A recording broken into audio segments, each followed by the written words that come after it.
It doesn't get much better than fresh pizza, piping hot straight out of the oven. But you've got to get the base right before you can move on to that stretchy, cheesy goodness. If making your own dough seems too difficult or complicated, then this is the video for you.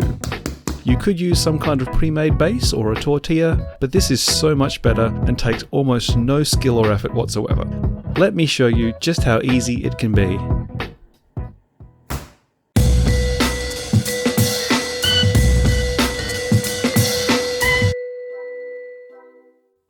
Now the ingredients for pizza dough are really simple. We've just got some flour, some warm water, dried yeast, and a pinch of salt, maybe a little dash of oil depending on the recipe. Making the perfect pizza dough for a particular type of pizza is a bit of an art. Most recipes call for really precise ratios and require fine-tuning and adjustment based on experience. That's not what we're doing here. This recipe isn't going to make the perfect Naples-style pizza that's so good it'll make you cry. What this is going to do is make you a really decent weeknight homemade pizza, giving you maximum results for minimum effort. I will be putting measurements up on screen in case you do want to be precise, but I'll just be estimating and eyeballing everything to really emphasize just how forgiving this pizza dough recipe can be. The first thing we're going to need is some warm water, about body temperature. I find waiting for the water from the tap to get warm takes too long and wastes a lot of water.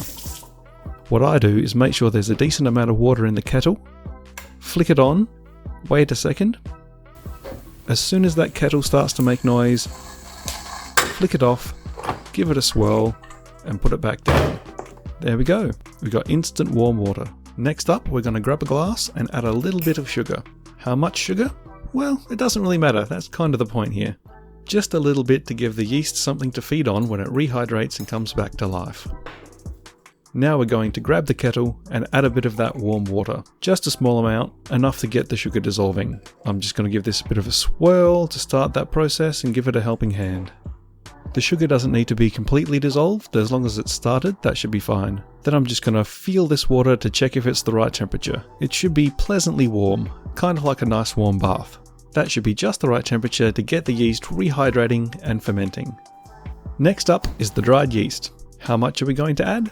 Well, again, I'm not exactly measuring, I'm just going to throw some in. You want more than the sugar, but less than the water. This type of yeast has been dehydrated, so it needs to be rehydrated again in water before it can come back to life and start doing its thing. I'm giving this a swirl just to get everything nice and wet and start that rehydration process. Next, I'm going to leave this somewhere nice and warm for about 15 minutes so the yeast can fully rehydrate and start to ferment those sugars. This is a critical step in the process and helps to get the dough off to a really good head start. It's about 23 degrees Celsius in my house at the moment. If you live somewhere that's particularly cold, you might need to find a warmer place to put this. Okay, so around 15, maybe 20 minutes have gone past, and look at that! It's alive! It seems to be actively fermenting. We've got a nice little layer of froth on top, which shows that it's busy eating the sugars and burping out bubbles of carbon dioxide. And that's exactly how it's going to work in the dough. It's going to be eating sugars from the dough and making little bubbles of carbon dioxide which are going to make it rise. Now onto the flour. You can buy specialist pizza flour, or 00 flour works really nicely for pizza dough, but in this instance I'm just using cheap supermarket brand plain flour. How much flour to use depends on the size and the thickness of the pizza base that you're trying to make.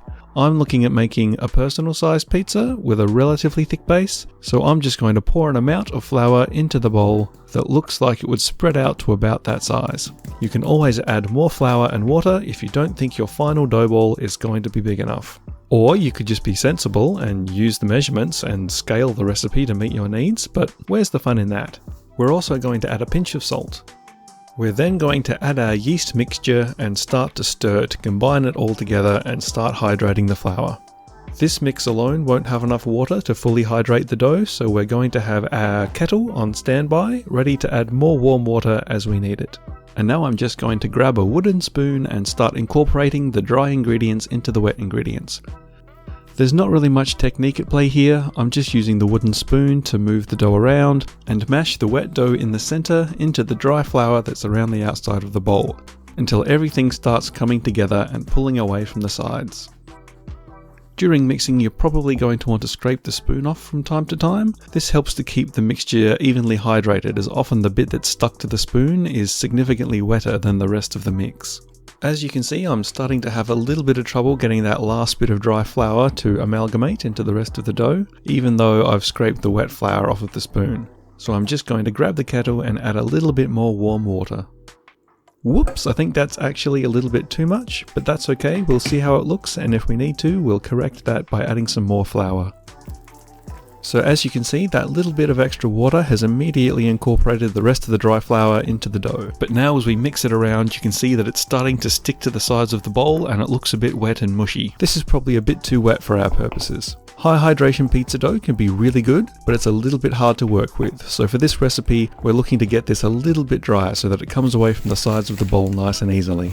This means the final dough will be really easy to handle. So I'm just going to correct this by adding a pinch of flour at a time. You'll want to work with small amounts of flour because we don't want to overcorrect this in the other direction. And I'm just going to start to incorporate that dry flour back into the wet dough. And you'll see that immediately it starts pulling cleanly away from the sides of the bowl. That's because the dough ball is now coated in dry flour. You will find that as that flour starts to hydrate, it will start sticking to the sides of the bowl again if you haven't added enough. And that seems to be what's happening here. So we'll just repeat that process and add a little bit more until it looks about right.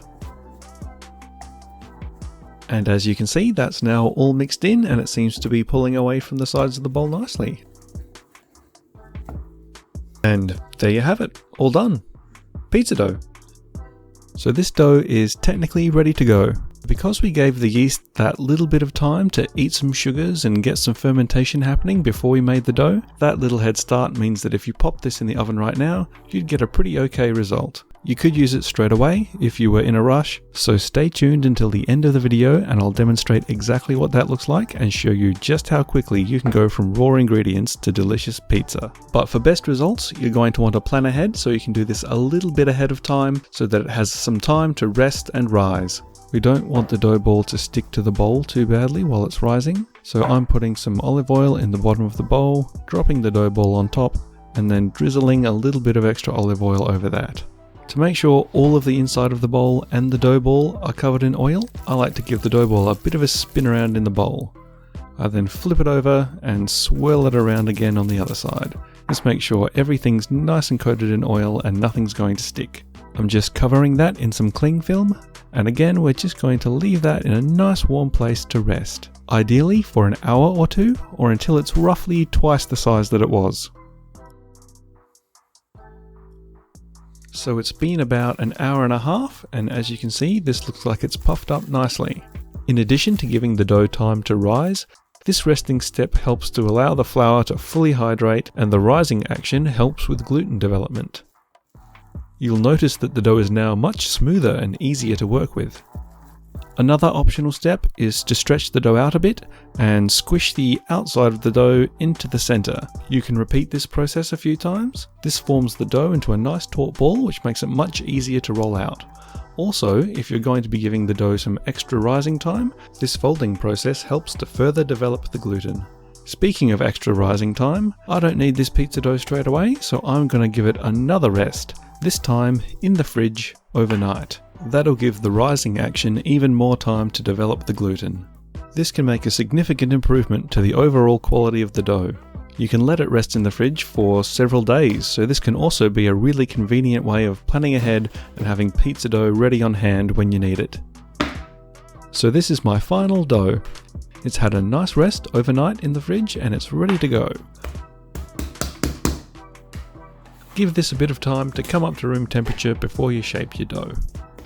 Ordinarily, I would flour a surface to roll this out on, but this doesn't seem to be sticking too badly, so I'm not going to bother. You could roll this out with a rolling pin, but I'm just going to shape mine by hand.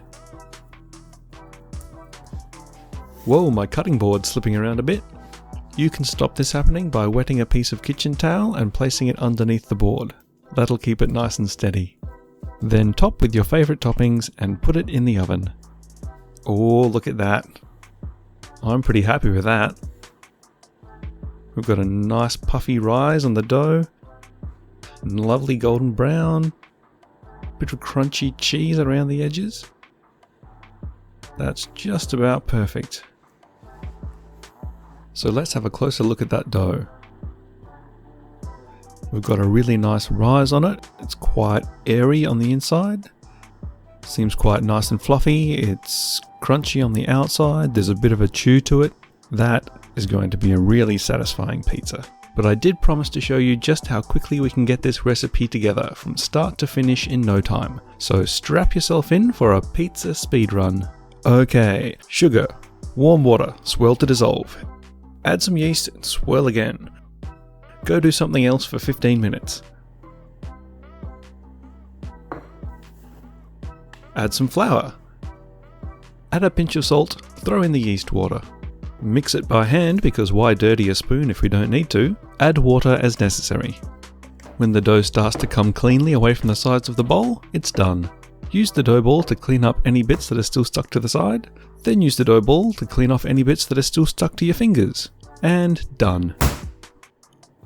I'm going to shape this dough into a pizza shape straight away, and then the only resting this is going to get is while I prepare my other ingredients. This was a bit of an improvised pizza, just made from whatever I happen to have on hand, so I'm chopping some garlic, and then to that I'm adding some chopped broccolini that I grew in my garden. I'm using a frying pan pizza technique, which is a really great way of getting a nice crispy base if you don't have a pizza oven or pizza stone, or even if you just don't have time to preheat your pizza stone. Perfect for a midweek pizza or a late night snack, and I've got another video that explains exactly how to do this, which I'll link in the description.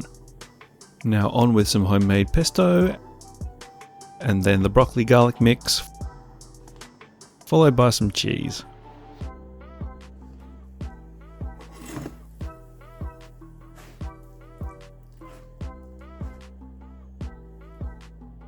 And for something that I've just randomly thrown together, that actually looks like a pretty good pizza.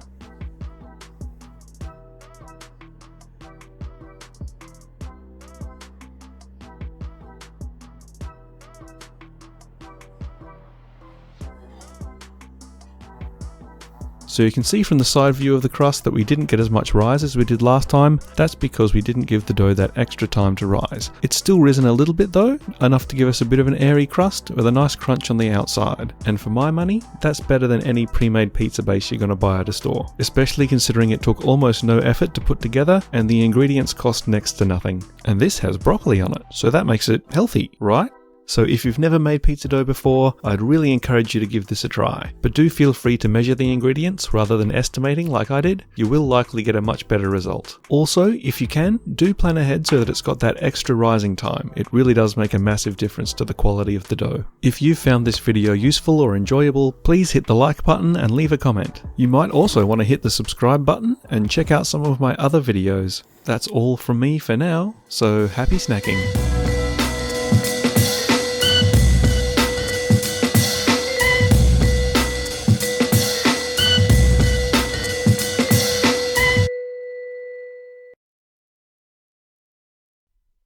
That's good pizza.